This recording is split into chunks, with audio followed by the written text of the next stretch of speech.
प्रिय विद्यार्थियों, नमो नमः।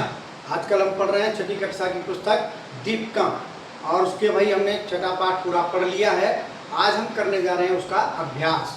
लेकिन अभ्यास से पहले यदि आपने अभी तक संस्कृत शिक्षा चैनल को सब्सक्राइब नहीं किया है तो सब्सक्राइब कर लीजिएगा और साथ में बेल आइकन का बटन अवश्य दबाइएगा ताकि भविष्य में आने वाली सभी वीडियो का नोटिफिकेशन आपको प्राप्त हो सके। इसी के साथ वीडियो को पूरा देखिए, लाइक कीजिए और प्यारा सा हाइप करने के साथ साथ एक कमेंट करके अपने मित्रगणों के ग्रुपों में भी अवश्य शेयर कीजिएगा। तो चलिए चलते हैं। आज का पाठ षष्ठ पाठ है।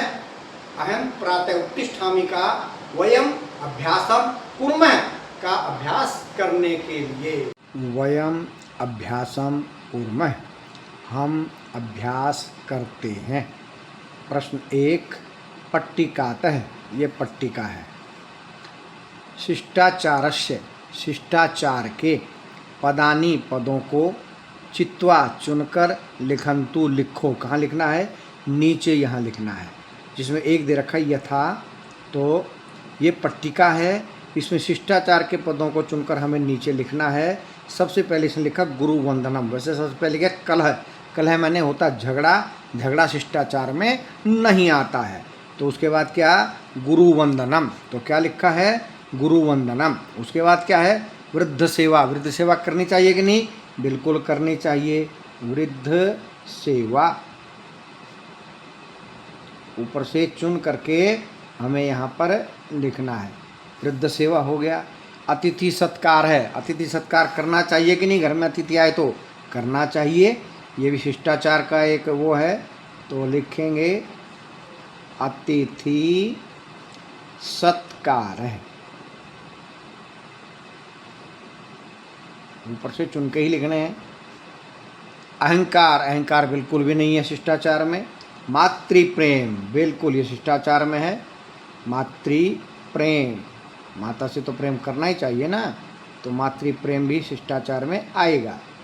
मातृ प्रेम के बाद पितृभक्ति, क्यों नहीं आएगा? पितृभक्ति आएगा भाई, पिता की भक्ति, ये भी आएगा शिष्टाचार के अंतर्गत। पितृभक्ति के बाद ज्येष्ठेषु आदर है, बड़ों का आदर करना, बिल्कुल ये भी आएगा।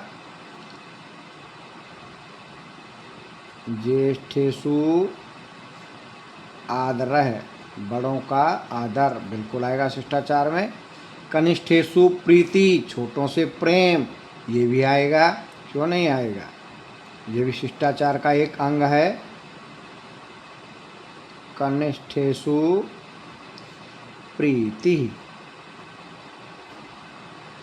उसके बाद परस्पर द्वेष, ये नहीं आएगा शिष्टाचार में। आपस में देश की भावना शिष्टाचार में नहीं आएगा। ये पद एक साथ है भाई। बंधुषु प्रीति, जैसे ना ज्येष्ठेषु आदर कनिष्ठेषु प्रीति, तो एक पद है बंधुषु प्रीति, भाइयों में प्रेम, ये शिष्टाचार में आएगा।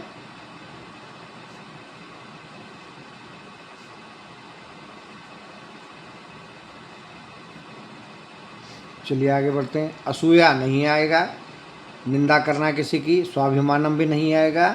परोपकार है, परोपकार भी शिष्टाचार नहीं है, एक अलग बात है, परोपकार भी नहीं। प्राणीसु दया, ये भी नहीं, ये शिष्टाचार में नहीं, एक अच्छी भावना है ये। प्रिय वचनम, प्रिय वचन बोलना आएगा भाई शिष्टाचार में। प्रिय वचनम, प्रिय वचन तो बोलना ही चाहिए, शिष्टाचार के अंतर्गत आएगा प्रिय वचनम। हिंसा नहीं आएगा, हिंसा करना कोई प्रिय वचन में थोड़ी आएगा। उसके बाद क्या है? सत्य कथनम, सत्य कथन करना बिल्कुल आएगा शिष्टाचार में, सत्य तो बोलना ही चाहिए। सत्य कथनम, ये शिष्टाचार में आएगा।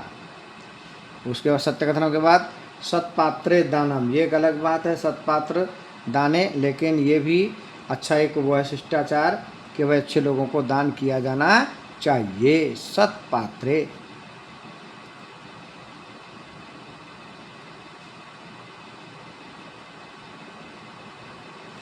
उसके बाद सर्वेषु मैत्री भाव है, तो वही सभी में मित्रता की भावना, बिल्कुल ये भी शिष्टाचार। सभी के प्रति क्या करना चाहिए हमें? मित्रता का भाव। सर्वेषु मैत्री भाव है। उसके बाद क्या है, अहिंसा बिल्कुल नहीं, अहिंसा अलग बात है। समय का पालन, बिल्कुल समय पालन करना चाहिए। करना चाहिए कि नहीं करना चाहिए? बिल्कुल करना चाहिए समय का पालन। यदि समय का ही पालन नहीं करेंगे तो फिर कैसे बात बनेगी भाई? समय पालनम, समय का पालन किया जाना चाहिए। समय पालने के बाद स्वच्छता, साफ सफाई रहनी चाहिए भाई। साफ सफाई क्यों नहीं रखनी चाहिए? बिल्कुल रखनी चाहिए, स्वच्छता। उसके बाद प्रकृति रक्षणम, बिल्कुल शिष्टाचार है। प्रकृति की रक्षा करना तो आज के समय में बहुत ज़रूरी है। प्रकृति रक्षणम, प्रकृति की रक्षा करना बहुत ज़रूरी हो गया है आज के समय में, प्रकृति रक्षणम। और अंत में क्या है, भ्रातृसु भगिनीसु च स्नेह, बिल्कुल भाइयों में और बहनों में प्यार होना चाहिए। तो भ्रातृसु भगिनीसु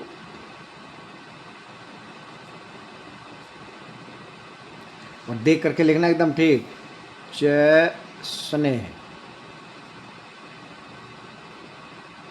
तो अंतिम पद तक हम पहुंच गए और हमारे सारे रिक्त स्थान भी पूरे हो गए। तो हमने उन पदों को छाट करके यहाँ लिख दिया है जो शिष्टाचार के अंतर्गत आते हैं। ठीक है जी। गुरुवंदनम, वृद्ध सेवा, अतिथि सत्कार, मातृ प्रेम, पितृभक्ति, ज्येष्ठेषु आदर, कनिष्ठेषु प्रीति, बंधुषु प्रीति, प्रियवचनम, सत्यकथनम, सत्पात्रे दानम, सर्वेषु मैत्री भाव, समय पालनम, स्वच्छता, प्रकृति रक्षणम, भ्रातृषु भगिनीषु च स्नेह है। तो चलिए बढ़ते हैं प्रश्न नंबर 2 की ओर। प्रश्न नंबर 2 क्या कह रहा है, ध्यान दीजिए पहले। उदाहरणानुगुणम, उदाहरण के अनुसार, समयम, समय संख्या भी, समय के संख्याओं को लिखंतु, लिखो। समय को संख्याओं में लिखना है, ये ऐसे लिखा हुआ है, ऐसे संख्या में लिखना है। तो हमको पहले पता होना चाहिए पादोन। पादोन का मतलब होता है 45, यह है 45। इसको ऐसे भी लिख देते हैं ताकि आपको ध्यान में रहिए। क्या है? पादोन। पादोन का मतलब क्या होता है? 45। और पादोन जिससे पहले लिखा हुआ है उसे अगले अक्षर का एक घटा के लिखना है। जैसे पादोन सप्तवादनम, तो पादोन है 45 और सप्त का मतलब एक घटा करके मैंने कहा पादोन में, तो 645। ये क्या हो गया? पादोन सप्तवादनम 645। इसको वैसे भी लिख देते हैं ताकि आपको ध्यान रहे, 645। ये भी 645 है। ठीक है। सार्ध, सार्ध का मतलब होता है आधा, आधा मतलब 30। ये यहाँ पर 30 लिख देते हैं ताकि ध्यान रहे। यह सार्ध, सार्ध मतलब आधा। ठीक है। अब यहाँ पढ़ेंगे सार्ध 10 वादनम, 10 और आधा लिखना है। तो ये लिखा हमने 10 और उसके बाद आधा का मतलब 30। चलिए इसको ऐसे लिखते हैं अब ताकि आपको ध्यान रहे, 10.5। हिंदी में और ये अंग्रेजी में दोनों प्रकार से आपको आना चाहिए। यह है पादोन। पादोन का पादोन जिससे पहले लिखा है उससे अगले वाले में एक घटा करके लिखना है। जैसे पादोन सप्तवादनम, सप्त का मतलब 6, पादोन मतलब 45, 645 दोनों तरह से लिख दिया। सार्ध का मतलब है 30, आधा, तो 10 के साथ 30 लिख दिए, 10 30, 10 30, 10.5। सार्ध का मतलब आधा। 10 वादनम ये पूरा बजा हुआ है, पूरा लिखना है। तो ये बन गया इसका, ये 10 वादनम वैसे हम लिखते हैं आपको ताकि ध्यान रहे। 10.5 ये नहीं, पूरा 10 लिखना है, शून्य आएगा यहाँ भी। 10 ये वैसे लिख दिया और ये वैसे लिख। सपाद, सपाद का क्या मतलब होता है भाई? 15। सपाद मतलब सवाया, सपाद। तो जितनी संख्या है उसके आगे 15 लिखना, सपाद कहलाएगा, सवाया। तो सपाद षड्वादनम, सपाद षड्वादनम का क्या मतलब हुआ?